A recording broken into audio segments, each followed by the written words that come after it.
Alman otomotiv markası Volkswagen, işgalci Çin'in Uygur Türklerini zorunlu işçiliğe tabi tuttuğu Doğu Türkistan'daki fabrikasını savundu. Alman otomobil üreticisi Çin hükümeti destekli SAIC Motor şirketi ile ortak girişiminin bir yan kuruluşu tarafından işletilen Urumqi kentindeki tesiste işçilere kötü muamele edildiğine dair hiçbir belirti olmadığını iddia etti.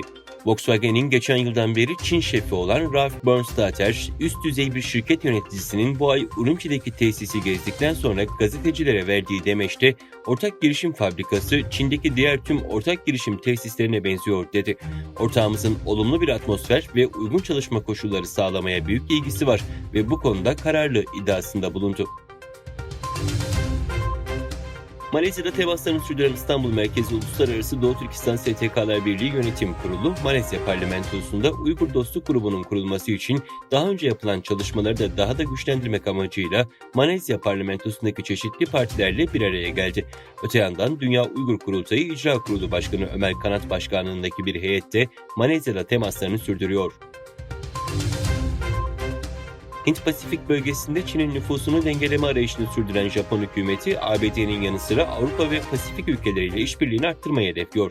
Nike Asya basın kuruluşuna göre Tokyo hükümeti, Japonya'nın 2022'de Avustralya ve bu yıl İngiltere ile imzaladığı savunma erişim anlaşmalarını kabul etti. Japon Savunma Bakanı, anlaşmaların Japon öz savunma kuvvetleriyle söz konusu ülkelerin orduları arasındaki ortak tatbikatları kolaylaştıracağını söyledi.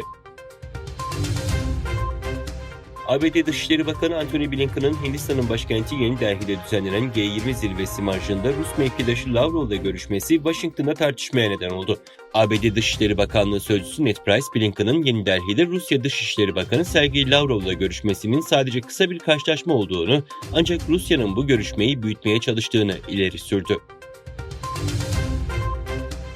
ABD Kongresi'nin üst kanadı Senato'da ABD Ulusal İstihbarat Direktörü'nün COVID-19 virüsünün kökeniyle ilgili istihbari bilgileri kamuyla paylaşmasını gerektiren yasa tasarısı oylandı. Cumhuriyetçi senatörler Joe Savely ve Mike Brown tarafından sunulan tasarı oy birliğiyle kabul edildi. COVID-19 salgınının Wuhan Viroloji Enstitüsü'nden kaynaklanmış olabileceğine inanmak için nedenlerin bulunduğu belirtilen tasarıda ABD Ulusal İstihbaratı'nın COVID-19'un kökenine dair bilgileri kamuyla paylaşması çağrısı yapıldı.